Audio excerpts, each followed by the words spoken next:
I get this question all the time, as does Tony. Does creatine cause baldness? I mean, we know the answer, but Scott, pipe in. Does it cause baldness?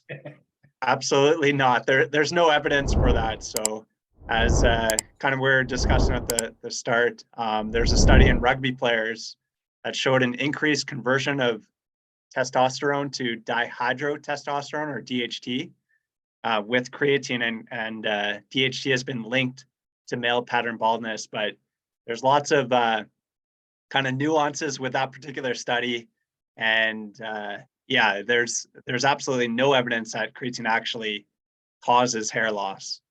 Yeah, Darren, comment on this, but I haven't read that study in a while, but I had thought that the actual DHT levels were actually, even though they were elevated, it was all within the normal range. Like it was low normal, then it was still normal. So there was it was never outside of the physiologic range from what I recall, Darren.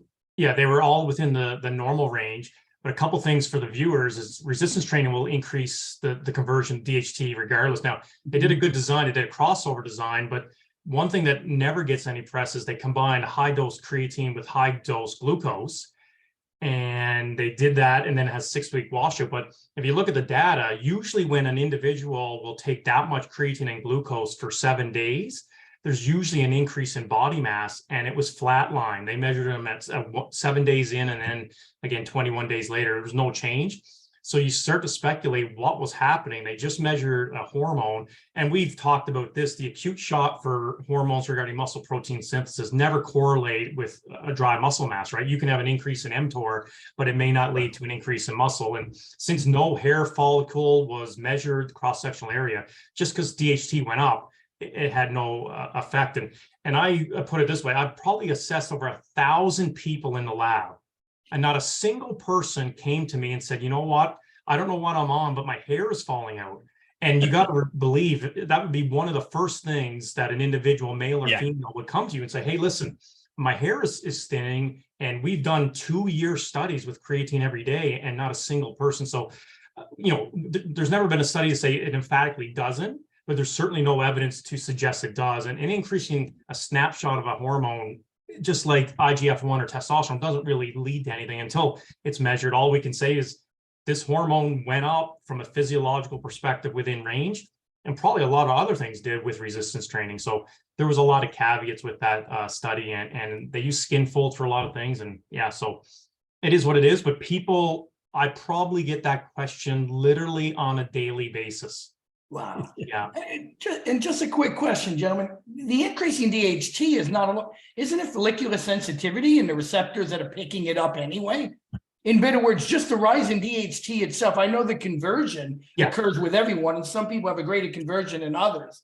But I think it's the follicle itself and its sensitivity and it picking it up that really destroys the follicle, not just an increased presence of DHT. That's correct. It's the androgen receptor, and then how it leads to the increase at the nucleus. So like I said, there's lots of individuals looking at acute hormonal regulation with muscle protein synthesis, and they're like, oh, we did a snapshot.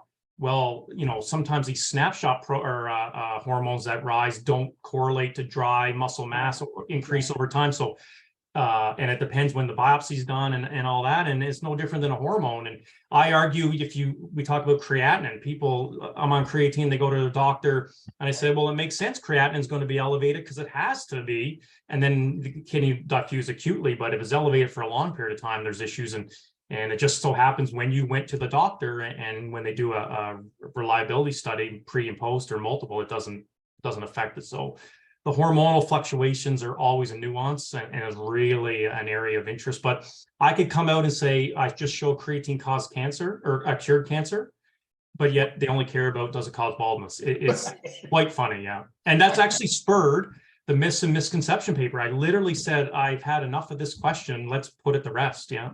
Mm-hmm. Well, the ironic part of the misconception paper is that misconception still has legs. Yes. It's funny. It almost doesn't matter what's published. I'm like, these are the same questions I keep getting. What's going on? And in fact, I'm glad you mentioned the kidney issue, because that's probably the second most common question I get.